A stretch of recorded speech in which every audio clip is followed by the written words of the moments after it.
सबसे पहले मैं स्टेज पर इनवाइट करना चाहूंगी डिप्टी सीएम दुष्यंत चौटाला जी को। Please come on stage sir. और इस सेशन को होस्ट करेंगे पॉलिटिकल एडिटर विपिन परमार जी, जिसमें हरियाणा की राजनीति से जुड़े तमाम अहम मुद्दों को लेकर चर्चा होगी और साथ ही मौजूदा समय में राजनीति तमाम मुद्दों को लेकर गरमाई हुई है और हरियाणा में कितना विकास हुआ है, ऐसे तमाम मुद्दों से जुड़े सवाल जो हैं वो आपके सामने होंगे। Vipin, over to you.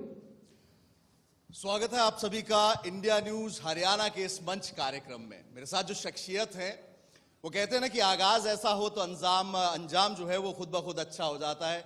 और युवा सोच के साथ युवा शब्द को अगर आप उल्टा करें तो वायु बनता है और वायु वेग का प्रतीक है। और मेरे साथ जो शख्सियत इस समय मौजूद हैं वो किसी भी परिचय के मोहताज नहीं है। देश के सबसे पहले युवा सांसद, देश के ही सबसे पहले युवा उप मुख्यमंत्री के तौर पर हाल ही में एक नई डेजिग्नेशन सर जेठ जी बने हैं, उसके लिए आपको बहुत बहुत बधाई। बहुत बहुत धन्यवाद। ऐसे में मंच की शुरुआत आज उप मुख्यमंत्री दुष्यंत चौटाला साहब के साथ हो रही है। सर, 2019 में गठबंधन की सरकार बनी थी, 3.25 साल का समय हो चुका है। किस तरह से देखते हैं सरकार के साथ 3.25 साल का ये सफर, तालमेल किस तरह से? बहुत अच्छा रहा है और मुझे लगता है जिस विजन के साथ दोनों पार्टीज का अलायंस हुआ कि प्रदेश को कैसे प्रोग्रेसिव तरीके से आगे ले जाया जाए। कोरोना काल जैसा समय हमने देखा जहां परिस्थितियां अच्छे देशों की बिगड़ी, वहां पर हमने प्रदेश की जीडीपी को उठाया, हमारा जो टैक्स रेवेन्यू था वो इंक्रीज हुआ, इंफ्रास्ट्रक्चर डेवलपमेंट हुई, नए प्रोजेक्ट्स प्रदेश में बहुत बड़ी मात्रा में आए। तो ओवरऑल जो सोच विजन के साथ दोनों पार्टीज ने टाई अप किया था उसको 3.25 साल में हमने बहुत अच्छी तरीके से अचीव किया है और आगे भी इसी तरह लेकर चलेंगे। एक कॉमन मिनिमम प्रोग्राम आप लोगों ने सरकार बनाने पर जो है वो तय किया था, उस पर कितना काम अभी तक जो है गठबंधन की सरकार में हरियाणा प्रदेश में हो पाया? कौन कौन से वो एजेंडास थे उस कॉमन मिनिमम प्रोग्राम के, वो इश्यूज थे जिन पर काम हुआ है सर? अभी अनेक चीज है। पहली अनाउंसमेंट जो मुझे याद है वो थी कि हम HTAT के एग्ज़ाम को 50 किलोमीटर के दायरे में लाने का काम करेंगे। 75% जो रिजर्वेशन फॉर लोकल कैंडिडेट्स था उसको हरियाणा विधानसभा ने पारित किया। महिलाओं के लिए 50% रिजर्वेशन पंचायतों में हम मिलकर लेकर आए। बुढ़ापा पेंशन को हमने 750 रुपये बढ़ाने का काम किया। उसके साथ आज प्रदेश के अंदर बात करें, डिपोज हैं 33%, उसमें वुमेन रिजर्वेशन हमने लाने का काम किया। अगर हम प्रदेश की और योजनाओं की बात करें तो हर डिपार्टमेंट में दोनों पार्टी की घोषणाओं को बेहतरी के साथ हमने निभाया। जैसे हिंदी भाषा को जुडिशियल सिस्टम में इम्प्लीमेंट करने की बात थी, हरियाणा वो राज्य बना जिसने सर्वसम्मति से इस एक्ट को पास कर हरियाणा पंजाब हाई कोर्ट को भेजने का काम किया कि सुप्रीम कोर्ट की मोहर लगाए और उस पर सुप्रीम कोर्ट की मोहर लगी। हरियाणा विधानसभा को ई प्रणाली के तहत जोड़ा जाए। हमारा जो old age pension, ration depot लोगों को दफ्तरों में जाकर बनाने पड़ते थे, अब computer generated, computer verified programme के तहत परिवार पहचान पत्र से लिंकेज कर हमने अचीव करने का काम किया है। तो छोटी बड़ी अनेकों चीजें ऐसी है जिनको ओवर ये लास्ट 3.25 साल में हमने अचीव किया है। कई चीजों पे अभी भी काम चल रहा है और मुझे लगता है कि आने वाले भविष्य के अंदर उनको भी हम कंप्लीट करने का काम करेंगे। और घोषणा पत्र जो होता है किसी भी संगठन का, वो एक सोच है कि हम सरकार में आए तो इस सोच को किस तरीके से हम अचीव करेंगे। और आज तक की हिस्ट्री में कोई पॉलिटिकल पार्टी ऐसी नहीं है जिसके 100% विजन को वो अचीव कर पाई हो, मगर आज 65% के लगभग दोनों पार्टियों के घोषणा पत्र को अचीव करना 3.25 साल में, मैं ये मानता हूं कि दोनों पार्टियों ने मिलकर बहुत अच्छी तरीके से अपने कॉमन मिनिमम प्रोग्राम को अचीव किया है। गठबंधन भी एक परिवार की तरह होता है और परिवार में भी बर्तन खटकते रहते हैं। सर, ये अंडरस्टैंडिंग लेवल बनता किस तरह से है? कई बार ऐसी परिस्थितियां भी आती होंगी कि किसी चीज पर जो है एक कॉमन जो थिंकिंग प्रोसेस है वो नहीं बन पाता है। उस समय किस तरह से अंडरस्टैंडिंग लेवल दोनों पार्टियों का सामने निकल कर आता है? किस तरह से इन चीजों का हल निकाला जाता है? देखिए, बिना चर्चा के किसी भी चीज का अंत नहीं हो सकता। हम विधानसभा के अंदर कोई बिल भी लाते हैं, कोई अमेंडमेंट लाते हैं तो उसके अंदर भी हाउस चर्चा करता है और जब गठबंधन के अंदर विषय आते हैं तो मुझे लगता है दोनों पार्टीज बेहतरी से चर्चा भी करती है। जरूर मतभेद भी होते हैं, वो तो हर जगह रहेंगे, और कई बार मतभेद से और बेहतर सुझाव आते हैं जिनको इम्प्लीमेंट करना मुझे लगता है दोनों के लिए वायबल और फिजिबल रहता है। और पिछले इतिहास के अंदर भी ऐसा ही हुआ है। नेशनली आप देखिए, अलग अलग प्रदेशों में आप देखिए, जब चर्चा बंद हो जाए, दरवाजे बंद हो जाए, तो फिर आगे चलने का रास्ता भी नहीं बचता। और आपने प्रदेशों में देखा, महाराष्ट्र के अंदर किस तरह सरकार बदली, बिहार में कैसे सरकार बदली।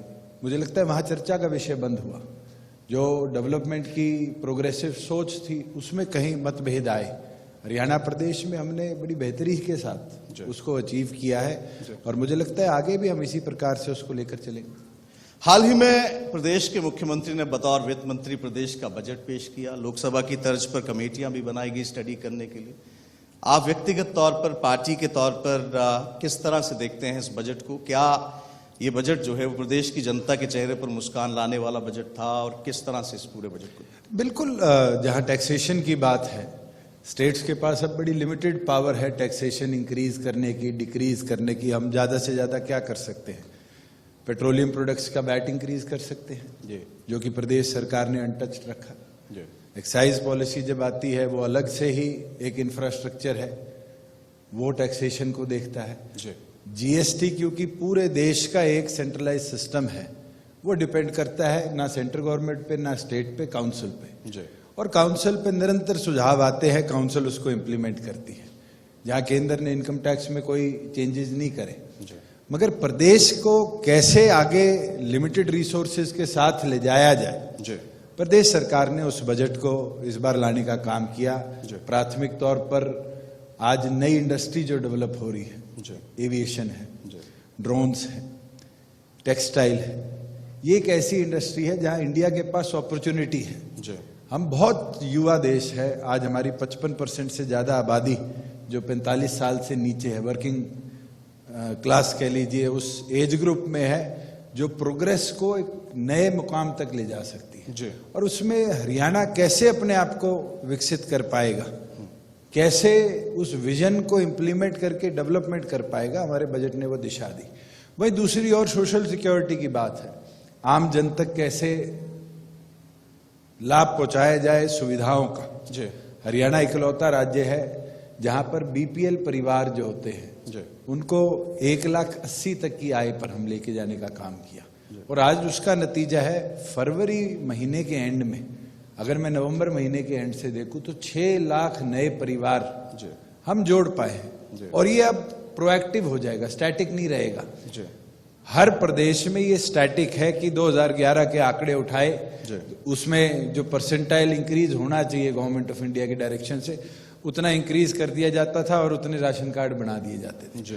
मगर अब उस डाटा को छोड़कर जो गवर्नमेंट ऑफ इंडिया का हमें सपोर्ट मिलता है, जो एडिशनल परिवार आए हैं, हमने ये फैसला कर लिया वो स्टेट हेड से उनको हम बेनिफिट देने का काम करेंगे। उसी प्रकार से एजुकेशन है, आज इंस्टीट्यूशंस को कैसे रिवैम्प करना है, मॉडर्न टेक्नोलॉजी कैसे क्लासरूम तक लेकर जानी है, कैसे पुरानी स्कूल बिल्डिंग्स जिनको इमीडिएट रीडेवलपमेंट चाहिए उसको कैसे अपलिफ्ट करना है, इसके ऊपर भी प्रदेश सरकार ने अपना विजन रखा है। महिलाओं को, बच्चों को कैसे सुविधाएं घर तक पहुंचाने का काम करना है।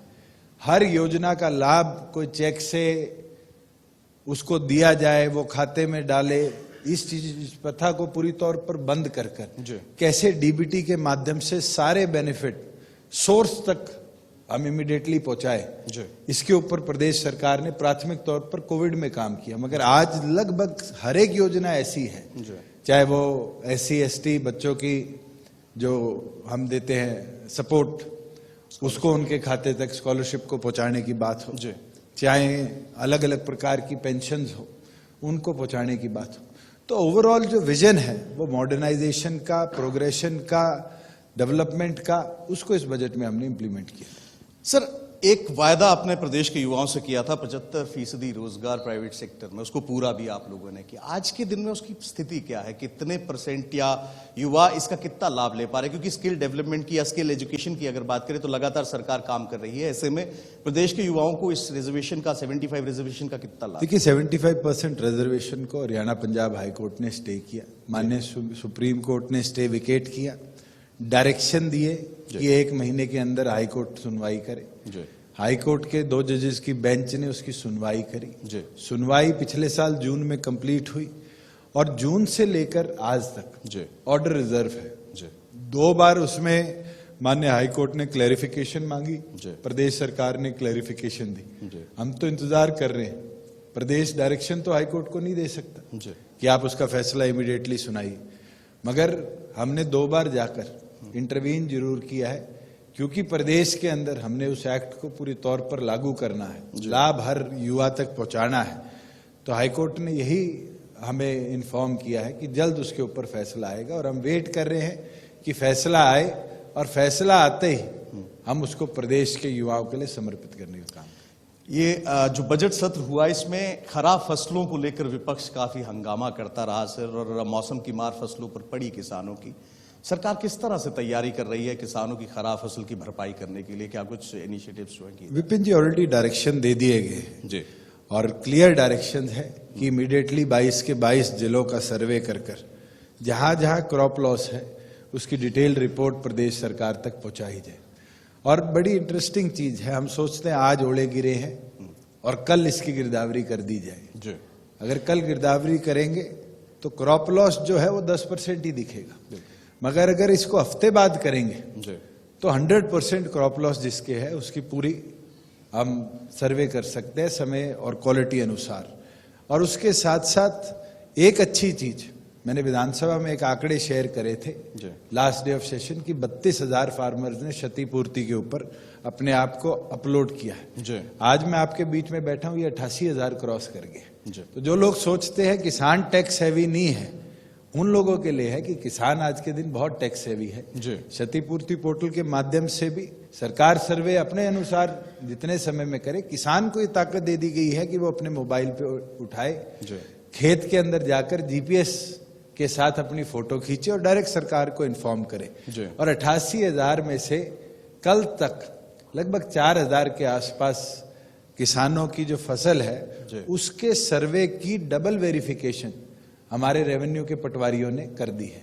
और अब क्योंकि बहुत बड़ी मात्रा में एरिया है, 4.5 लाख एकड़ के आसपास तो अब अपलोड हो चुका है, उसको वेरीफाई कराने के लिए हमने आदेश दे दिए हैं कि एडिशनल मैन पावर की अगर वेरिफिकेशन की जरूरत है तो जो एग्रीकल्चर डिपार्टमेंट के एडीएज हैं और जो एग्रीकल्चर संबंधित अलग अलग विभाग हैं, इरिगेशन है और है, उन सब के अधिकारियों को भी उस पोर्टल का लॉगिन दे दिया जाएगा कि वो जाकर फार्मर की वेरिफिकेशन जो है उसके प्रोसेस को थोड़ा सा एक्सपेडाइट करे। और मुझे लगता है कि विद इन 15 to 20 डेज जो final report of crop loss है वो सरकार के पास आ जाएगी। और जैसे ही आएगी, जितना ही मुआवजा बनता हो, मैंने तो हाउस में बोला कि कांग्रेस की सरकार के 10 साल में 1,000 करोड़ रुपया भी किसानों की फसल खराबे का नहीं दिया गया, और हमने पिछले 2.5 साल के अंदर 1152 करोड़ रुपया किसानों के खातों में भेजा।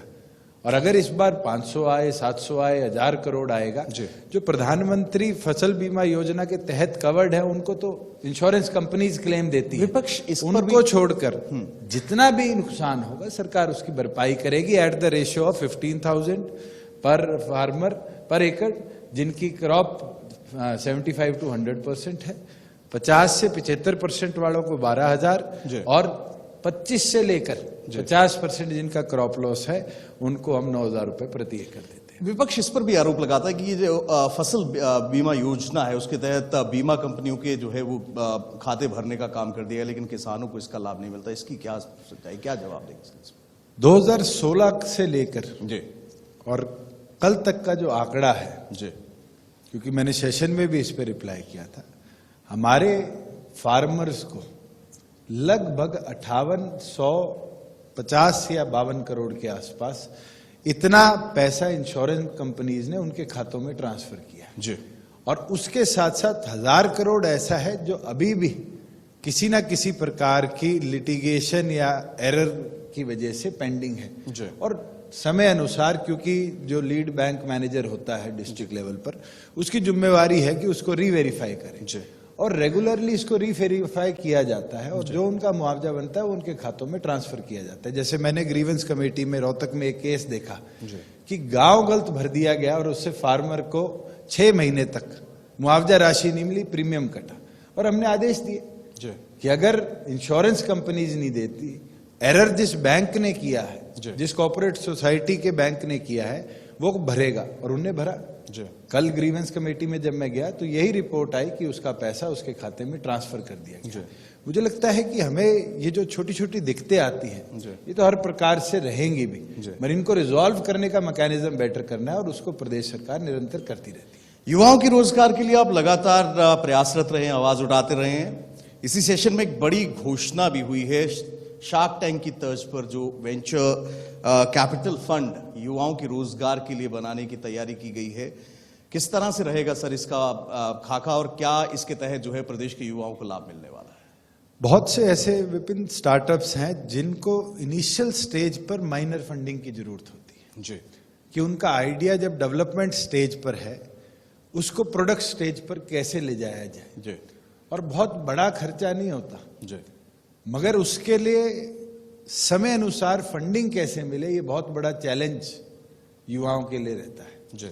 और प्रदेश के अंदर हम कैसे दे पाएंगे, इस चीज के ऊपर एक बार चर्चा चली। चर्चा चली तो उसके ऊपर बड़ी गंभीरता के साथ अलग अलग प्रकार की सोच आई। जब ये आया कि हम कैसे एक वेंचर कैपिटल फंड बनाए उन युवाओं के लिए जिनको स्टार्टअप स्टेज पर थोड़ी सी सपोर्ट की जरूरत है। प्रदेश सरकार अपनी इक्विटी उसकी कंपनी में रखेगी। 25% तक इक्विटी हरियाणा सरकार की होगी ऑन इन्वेस्टमेंट, और प्रोडक्ट डेवलपमेंट के बाद फिर प्रदेश सरकार के पास एक बोर्ड बनाया जाएगा जिसमें सरकार के एम्प्लॉयज भी होंगे और प्राइवेट सीईओ सीएफओज भी होंगे, जो समय अनुसार बोर्ड की मीटिंग कर इस पैसे को डिसम्बर्स करेंगे। 100 करोड़ रुपया तो रखा गया है उन युवाओं के लिए जो आज 25 साल की आयु से नीचे हैं और जिनको स्टार्टअप्स के लिए फंडिंग चाहिए, और 100 करोड़ रुपया रखा गया है हमारे एससी के एसटी के साथियों के लिए, महिलाओं के लिए जो नए तौर पर अपने विजन के साथ कंपनीज को एडिशनल सपोर्ट के लिए पैसा फंडिंग चाहती है, उनके लिए तो 200 करोड़ इसी प्रकार से इन्वेस्ट किया जाएगा। और मुझे लगता है कि हरियाणा ने ये कर दिखाया है। आज अगर हम यूनिकॉर्न्स की बात करें तो देश के 10 बड़े यूनिकॉर्न्स में से 6 यूनिकॉर्न्स हरियाणा की धरती से जन्मे हैं। और मुझे लगता है कि अगर ये स्टार्टअप्स को हम फंडिंग समय अनुसार दिसंबर कर पाए 200 करोड़ रुपया, तो ये 6 नहीं होंगे, अगले जो 10 नए यूनिकॉर्न्स आएंगे उनके अंदर 10 के 10 हरियाणा की धरती से हम पैदा कर ले जाएंगे। किसी भी प्रदेश का विकास जो है वो उसकी रोड कनेक्टिविटी से बेहद ज्यादा इंपॉर्टेंट कनेक्ट रहता है। आपके पास पीडब्ल्यूडी डिपार्टमेंट है सर, स्टेट हाईवेज और नेशनल हाईवेज को लेकर किस तरह से विस्तृत किया जा रहा है ताकि उद्योगों के पर्सपेक्टिव से बात करें या फिर एक्सपोर्ट इंपोर्ट के पर्सपेक्टिव से बात करें, तो किस तरह से जो है कनेक्टिविटी एयरपोर्ट से और रोड्स कनेक्टिविटीज को लेकर जो है प्रदेश सरकार काम कर रही है? विपिन, हरियाणा कोई बहुत बड़ा राज्य नहीं है। आज के दिन हमारी रोड कनेक्टिविटी से हम 4.5 घंटे से कम में प्रदेश के किसी भी गांव तक पहुंच सकते हैं। और हमारा सौभाग्य रहा है कि हम लैंडलॉक जरूर हैं, मगर इंफ्रास्ट्रक्चर डेवलपमेंट में प्रदेश ने भी और केंद्र ने भी कोई डेवलपमेंट की कमी नहीं छोड़ी। आज प्रदेश में से 5 एक्सप्रेसवेज निकलते हैं, नेशनल हाईवेज का भरमार है, स्टेट हाईवेज का भरमार है। आज केएमपी का विजन जो 2003 में रखा गया था, आज उसको देखे तो दिल्ली के रिंग रोड की सपने को कि तीसरा रिंग रोड दिल्ली में बनाया जाए, हमने अचीव कर दिखाया। आज केएमपी की कनेक्टिविटी ने जो पंजाब से लेकर प्रदेश के किसी और राज्यों में जाने वाला ट्रैफिक था उसको एक बेहतरीन कनेक्टिविटी दी। उसके बाद भी केंद्र सरकार ने 2 नए नेशनल हाईवेज अनाउंस करे हैं। एक जो चौटाला डवाली से लेकर पानीपत तक के लिए एक्सप्रेसवे बनेगा जो ग्रीन फील्ड होगा, और उसके साथ साथ हिसार से लेकर रेवाड़ी और आगे केएमपी तक नेशनल हाईवे की कनेक्टिविटी जो बनेगी 2 नई अनाउंसमेंट्स केंद्र सरकार ने करी है जी। और ये दोनों प्रदेश को ईस्ट वेस्ट कॉरिडोर के तौर पर ज्वाइन करेगी। जी। उससे हमारे लगभग 9 ऐसे नेशनल हाईवेज एक्सप्रेसवेज है जिनको बीच में से हम कनेक्टिविटी देंगे जी। और इसके बाद मुझे लगता है इंडस्ट्रियलाइजेशन जो अभी तक एनसीआर के अंदर सीमित थी, उसको बचे हुए भी जो हमारे 8-9 जिले हैं उन तक हम और बेहतरी से ले जा पाएंगे। इससे इंफ्रास्ट्रक्चर भी आएगा, इंफ्रास्ट्रक्चर के साथ साथ जहाँ इंडस्ट्रियलाइजेशन होगी वहीं एम्प्लॉयमेंट के और ज्यादा अवसर हम हरियाणा प्रदेश में देखेंगे। भारत जोड़ो यात्रा के दौरान एक सड़क मेवात वाला जो एरिया था उसको लेकर कांग्रेस की ओर से बहुत कुछ कहा गया कि खड्डे हैं बहुत ज्यादा सड़कों में, क्या जवाब देना चाहेंगे सर? मैं आपसे पूछता हूं जी। कि उनने कैलकुलेट कर कर बताया, शायद if I am not wrong, कि 4 किलोमीटर में 180 गड्ढे हैं। जी। 180 गिन तो पाए? जी। कांग्रेस के शासन में तो 180 गड्ढे हमें नेशनल हाईवेज पर मिला करते थे। जी। और जिस सड़क की वो बात कर रहे हैं, क्योंकि उसके पैरेलल एक एनएच बना है जी। और आज तक उस नेशनल हाईवे को, जो हमारा अलवर टू गुड़गांव है या गुड़गांव टू अलवर है, स्टेट हाईवे के तौर पर हमें हैंडओवर नहीं किया गया। जी। डीपीआर बन चुकी है, 200 करोड़ और कुछ लाख की ये डीपीआर है। जिस दिन वो हमें हैंडओवर कर दिया जाएगा उस दिन इसका टेंडर प्रोसेस हम कंप्लीट कर देंगे। जी। एक ऐसा ही आधा अधूरा नेशनल हाईवे था जो महेंद्रगढ़ टू नारनौल था, क्योंकि 152D डेवलप हो रहा था, वो एनएच ने डी नोटिफाई नहीं किया जी। और स्टेट उसको पिकअप नहीं कर पाई। 2 साल तक वहां भी लोगों की दिक्कत है। इन टेक्निकलिटीज में भी गड्ढे गिन रहे हैं। मैं ये सौभाग्य मानता हूं कि हमारे को ये पता चल जाता है कि चलो इस पैच में 180 गड्ढे है, और मेरे को लगता है जिस दिन उनने गिने उसके 2 दिन के अंदर उनको भी हमने भरने का काम किया। जी। मगर ऐसा प्रदेश के अंदर कोई एरिया नहीं है जहां पर रोड डेवलपमेंट ना हुई। 2250 करोड़ रुपया 90 कॉन्स्टिट्यूएंसीज के लिए पहली बार है कि हरियाणा प्रदेश ने dedicatedly recommendations of local MLAs के उपरांत री डेवलपमेंट का, री कारपेटिंग का, स्ट्रेंथनिंग का, एक्सपेंशन का अलग अलग प्रकार से प्रोजेक्ट्स टेकअप करने का काम किया है। और मैं आपके साथ बैठा हूं, 2250 करोड़ में से 1900 कुछ करोड़ के तो हमारे टेंडर अपलोड हो चुके हैं और 31 मार्च से पहले उस प्रोसेस को कंप्लीट कर कर, क्योंकि अभी तक सर्दियां थी और कई लोगों को शायद ये टेक्निकलिटी नहीं पता कि मॉनसून सीजन में रोड नहीं बनती और दूसरी चीज एक्सट्रीम विंटर्स में रोड नहीं बनती। तो हमारे पास जो विंडो आती है वो मार्च से लेकर जुलाई तक की है और फिर 1 महीना अक्टूबर का है जब हम डेवलपमेंट कर सकते हैं। और आप देख लेना कि मार्च शुरू हुआ है, आधा मार्च ही गया और अभी जो समय है इसके अंदर हम जितना हमारा कमिटेड इंफ्रास्ट्रक्चर डेवलपमेंट है उसको पूरी तौर पर टेकअप कर हम कंप्लीट करें। मैंने विपक्ष के सवाल छेड़ ही दिए हैं, मैं विभागों पे बाद में ही आता हूं। मैं पहले कांग्रेस की ही जिक्र कर लेता हूं। कांग्रेस की ओर से, राहुल गांधी की ओर से भारत जोड़ो यात्रा की गई। कांग्रेस का मानना है कि एक अलग उत्साह उनके कार्यकर्ताओं में आया है। किस तरह से देखते हैं इस यात्रा के प्रभाव को आप आगामी 2024 के विधानसभा और लोकसभा चुनावों को लेकर? कांग्रेस को कहां स्टैंड देखते हैं? देखिए, कांग्रेस की जो आज हालात है वो मुझे लगता है जग जाहिर है कि कांग्रेस खुद के अंत के ऊपर काम कर रही है। और मैं तो कल एक पत्रकार साथी ने पूछा कि राहुल गांधी के विरुद्ध 2 साल की जजमेंट आई। 2013 में ऐसी ही जजमेंट डॉक्टर अजय सिंह चौटाला और चौधरी ओम प्रकाश चौटाला के खिलाफ आई। हमने जब कहा कि सरकारी मशीनरी का दुरुपयोग है तो कांग्रेस कहती थी नहीं है। अब कांग्रेस वही चीज कह रही है, तो आप किसको सत्य मानोगे? और दूसरी ओर पर कांग्रेस के जो नेता है वो आपसी में इतना मतभेद मनभेद रखते हैं कि उनके एक होना मुश्किल है। वो एग्जाम्पल आपने देखा जब हकोका बिल विधानसभा में आया तो किस तरीके से कांग्रेस के एक एमएलए ने कहा कि मैं ये विरोध करता हूं और मेरी पार्टी भी इसका विरोध करेगी। और पार्टी औद्योगिक क्षेत्र के लेकर सर कितना काम जो है हरियाणा प्रदेश में हुआ है? उद्योगों के विस्तार को लेकर, नई वेंचर्स को लेकर किस तरह की एटमॉस्फेयर जो है वो इंडस्ट्रीज को दिया जा रहा है? क्या कुछ इनिशिएटिव्स हुए हैं बोलिए? देखिए, हीप 2020 हम लेकर आए कोविड के बीच में, Haryana enterprise and entrepreneur employment policy. और उसका विजन था कि प्रदेश में इंडस्ट्रियलाइजेशन को कैसे बढ़ावा दिया जाए। मुझे खुशी होती है आपके साथ यहाँ बैठे साझा करते हुए कि 3 वर्षों में लगभग 33,000 करोड़ का निवेश प्रदेश में आया, जिसमें सबसे बड़ी इन्वेस्टमेंट मारुति की थी, जहां मारुति सुजुकी इंडिया लिमिटेड ने 800 एकड़ मारुति का प्लांट, जो दुनिया का सबसे बड़ा कार मैन्युफैक्चरिंग प्लांट होगा, जिसमें 10,000 गाड़ियां प्रतिवर्ष बनेगी, वो खरखोदा में बनाने का निर्णय लिया। 100 एकड़ के अंदर सुजुकी बाइक्स का प्लांट वो एस्टैब्लिश करेंगे। एटीएल बैटरीज ने जो माइक्रोफोन्स हमारे हैं, जितने स्मॉल फोन्स हैं, आपके कैमकॉर्डर्स हैं, इनकी बैटरी बनाती है। ग्लोबल शेयर उनका आज के दिन भी 50% के लगभग है बैटरी मैन्युफैक्चरिंग में। नू के अंदर रोज का मेवो में 180 एकड़ उनने लिया। हमारे पास जो बिरला ग्रुप का नया वेंचर है पेंट्स का, वो पानीपत में स्टैब्लिश हो रहा है। फ्लिपकार्ट एशिया का 2nd बिगेस्ट वेयरहाउस पाटी हाजीपुर गुड़गांव में बना रहा है। कोका कोला ने अपना रोहतक में 2nd प्लांट लगाया है। फुटवेयर एसोसिएशन ने एक मांग रखी थी सरकार से कि भादुगढ़ ओवर कंजेस्टेड हो गया, तो हमने उनको ऑप्शन दिया 500 एकड़ का रोहतक में, और मैं शेयर कर रहा हूं कि 132 प्लॉट्स रोहतक के अंदर फुटवेयर एसोसिएशन ने HSIDC से ऑक्शन में खरीदे हैं, जिसमें सिर्फ फुटवेयर एक्टिविटीज होंगी। आज हमारी टेक्सटाइल पॉलिसी आ चुकी है, आज हमारी एरो डिफेंस प्रोडक्शन पॉलिसी आ चुकी है, आज हमारी डाटा सेंटर पॉलिसी आ चुकी है, आज हमारी स्टार्टअप पॉलिसी आ चुकी है।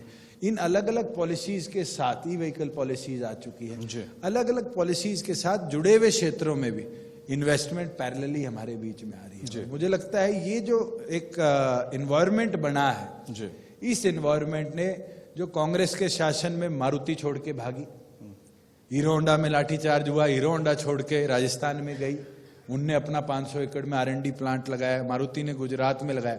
जो लोग जा रहे थे उनको पॉजिटिविटी फील हुई है, अब वो वापिस आने लगे। हरियाणा हैंडलूम का एक हब बन चुका है। आज टेक्सटाइल के अंदर हम क्लोथ जो हम पहनते हैं, टी शर्ट्स है, शर्ट्स हैं, उनकी मैन्युफैक्चरिंग में देखें तो भी हम देश में 2nd लार्जेस्ट मैन्युफैक्चरर हैं। गाड़ियों के, बाइक्स के हम लार्जेस्ट मैन्युफैक्चरर हैं। इवन जो हेवी यूटिलिटीज में JCB है, ट्रक्स है, ट्रैक्टर्स है, इनकी मैन्युफैक्चरिंग में हम आगे बढ़ रहे हैं। मेरे पास अभी हफ्ता पहले क्वेरी आई कि अशोक लीलैंड भी 500 एकड़ जमीन हरियाणा में देख रही है कि उनने अपनी नई मैन्युफैक्चरिंग यूनिट लगाना है, शायद वो इलेक्ट्रिक बसेस का ही हो।